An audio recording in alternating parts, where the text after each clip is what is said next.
Video शुरू होने से पहले आपको विनम्र आदेश है कि कॉपी किताब लेके ही बैठें।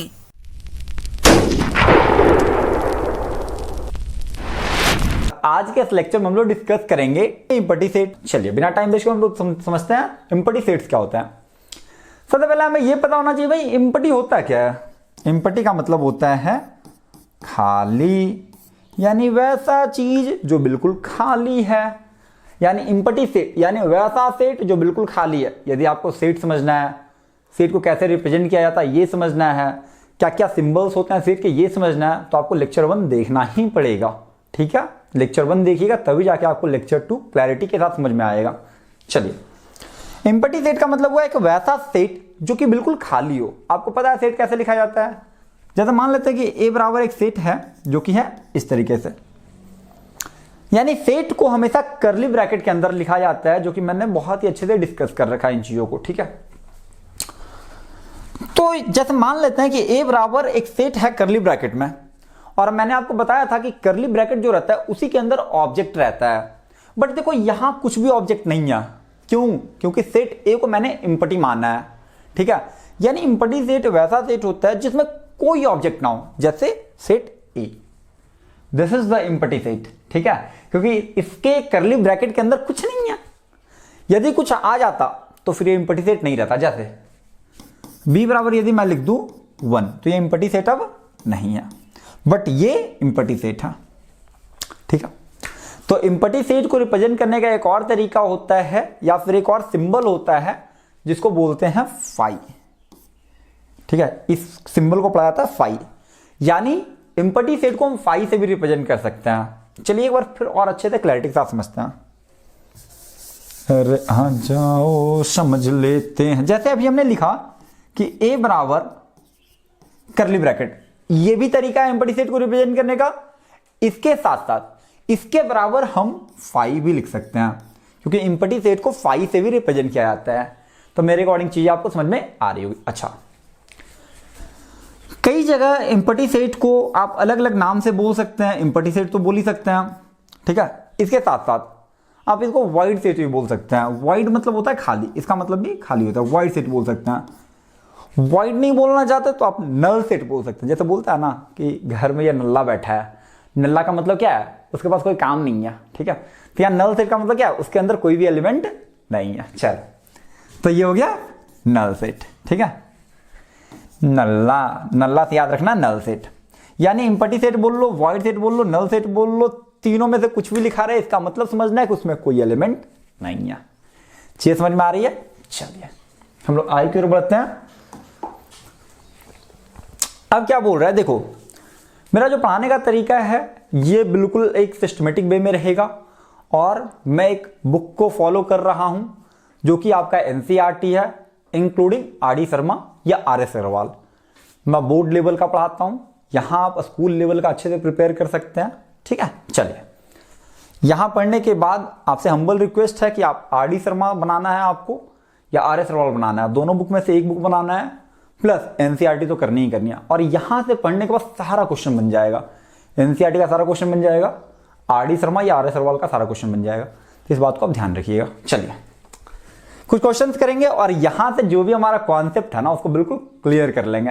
आइए देखते हैं क्या बोला। Which of the following sets are empty sets. बोल रहा भाई बताओ कि ये सेट इम्पटी सेट है कि नहीं है। तो पहला आपको दिख रहा है कि ये जो लिखा हुआ है ना ये सेट बिल्डर फॉर्म में लिखा हुआ है। यदि आपको सेट बिल्डर फॉर्म और रोस्टर फॉर्म समझना है लेक्चर 1। चलिए तो आप देखते हैं। जैसे मान लो क्वेश्चन 1 करते हैं, तो ए बराबर हमारे पास क्या है? ए बराबर है, देखो एक्स सच दैट, देखो जी एक्स बिलोंग्स टू एन, इस तरीके से। देखो ए बराबर एक सेट है जिसमें कि है एलिमेंट एक्स, और x इस तरीके से है कि x जो है ना 4 से बड़ा है बट 5 से छोटा है। इसके साथ साथ x belongs to natural number. ठीक है, तो जाहिर सी बात है यार, कोई एक ऐसा नेचुरल नंबर बताओ जो कि 4 से बड़ा हो बट 5 से छोटा हो। भैया ये तो संभव ही नहीं है, क्योंकि 4 और 5 के बीच में तो कोई नेचुरल नंबर है ही नहीं। एग्जैक्टली 4 और 5 के बीच में कोई नेचुरल नंबर नहीं है। तो कहने का मतलब ये जो सेट ए है ना, ये जो सेट ए है इसको हम ऐसे लिखेंगे भाई, देखो क्योंकि इसके अंदर कोई एलिमेंट है ही नहीं। अरे एलिमेंट रहता तब तो इसके अंदर लिखते, बट एलिमेंट तो है ही नहीं, यानी ये ऐसे है, इसका मतलब क्या है, ये फाई है, और इसका मतलब क्या है, clearly set A is an empty set. चीजें समझ में आ रही है बाबू आपको? नहीं समझ में आ रही है दोबारा देखिए, और मुझे पता है कि मैं इस तरीके से पढ़ा रहा हूं तो आपको चीजें समझ में आ रही होगी। मैं बिल्कुल क्लैरिटी के साथ यहां पढ़ाऊंगा, डिटेल में पढ़ाऊंगा, ठीक है। चलिए क्वेश्चन 1 आपका बन गया। क्वेश्चन 2 देखते हैं। अरे आ जाओ यार, मिट जाओ यार, तुम मिटता भी नहीं है तुम। चलो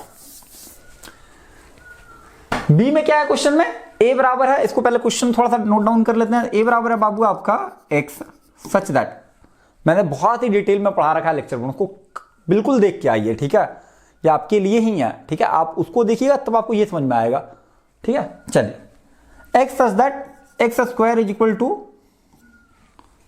25 and x is an integer. X is an integer मतलब क्या, एक्स बिलोंग्स टू जेड। अरे एक्स इज एन इंटीजर का मतलब क्या है, एक्स बिलोंग्स टू जेड, क्योंकि जेड जो है ना सेट ऑफ इंटीजर्स को रिप्रेजेंट करता है, तो एक्स बिलोंग्स टू जेड। चलिए तो ये क्या हो जाएगा भाई, जरा देखो,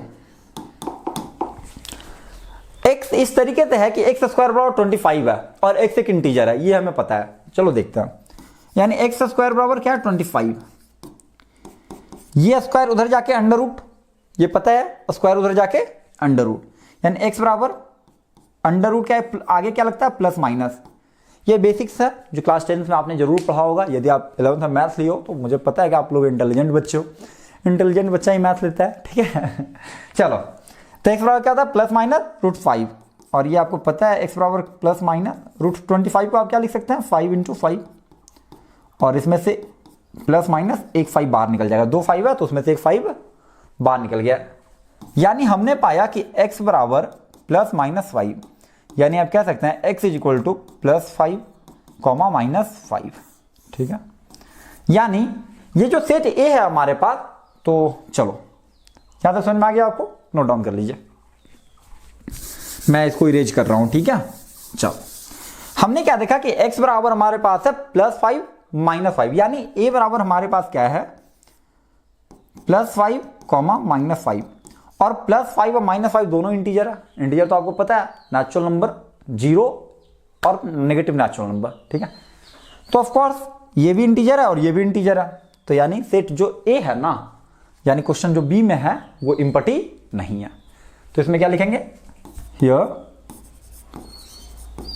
set A is not an empty set. Empty कब रहता, जब इसमें कोई भी एलिमेंट नहीं रहता, बट यहां तो एलिमेंट है भाई, प्लस 5 और माइनस 5। चलिए यहां तक हमने चीजों को समझ लिया है।